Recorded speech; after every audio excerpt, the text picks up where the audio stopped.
Well, hello, my name is Daniel Truckee. I'm director of the Beaumier Upper Peninsula Heritage Center, and welcome to another episode of From the Vaults of the Beaumier Center. Today's From the Vaults is connected with the Beaumier Center's new exhibition, A Beautiful Location, The Architecture of NMU, which opens on June 12th in our gallery. This exhibition looks at how NMU grew from one building on a hill in North Marquette into the university it is today, 122 years later. It features nearly every structure that has existed on campus, including the significant mid-century modern, postmodern, and contemporary architecture that stands on campus today. In addition, it will feature several of the historic structures that once stood on campus but no longer exist.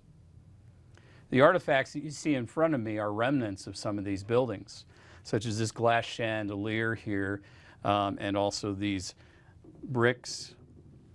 This is actually a doorstop from the front door of K Hall, and the key to K Hall front door, and which was the main administrative and classroom building on NMU's campus from 1915 until it was torn down in 1972. It was designed by noted Marquette architect D.F. Charlton, and this Richardsonian Romanesque building had an exterior made from local Jacobsville sandstone, which is what you see here. The interior building featured a large foyer that was a location of many events and was a gathering spot for students on campus. In addition, it had a 1,100-seat theater, which was the largest of its kind in the Upper Peninsula. K Hall was torn down in 1972 to make way for the Cohodes Administration Center, which opened in 1975. Though there was great frustration among alumni and citizens over the demolition, the truth was the state of Michigan would not provide funds to help restore the building, but would give funds to build a new structure. In the end, it made financial sense to replace it, but the building is still deeply missed by many who remember it. Now, the tile work you see here is from Longyear Hall, which predates K Hall by 8 years and was the fourth building on campus. In fact, Longyear Hall replaced the first building on campus, South Hall, which opened in 1900. However, in 1905, the building caught fire and had to be replaced. Longyear Hall was built on the same site and largely had the same footprint, though a slightly different design.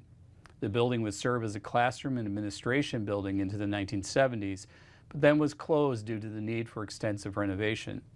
Longyear outlived K Hall by 22 years, but unfortunately also fell to the wrecking ball in 1994.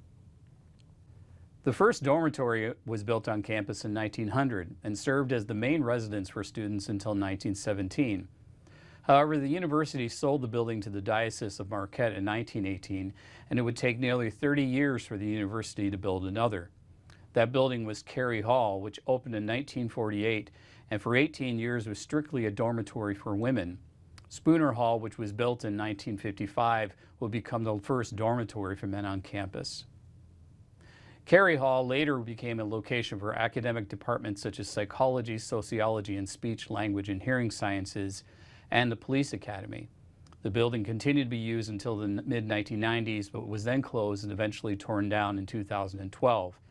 So this brick you see here and this lighting fixture and some of the original signage from the building are all that remains in our collection. This is the same for the original Jamrich Hall, represented by this brick you see here and also this sign. Jamrich Hall, originally called simply the Instructional Facility, opened in 1969 and served NMU as a classroom building and event center until 2014. The original goal was to remodel and add to the building, but it was determined that building a new and larger facility would be better use of state and university funds.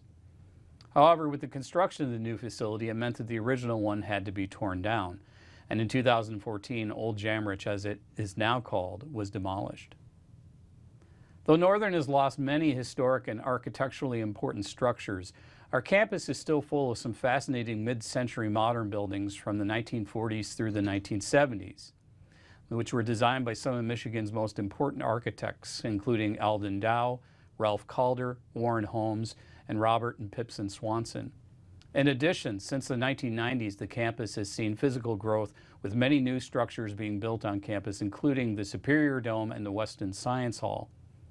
All of these buildings will be featured in our new exhibition at the center, which we hope you will come and visit this summer. The exhibition is free and open to the public and will be on display through September 4th.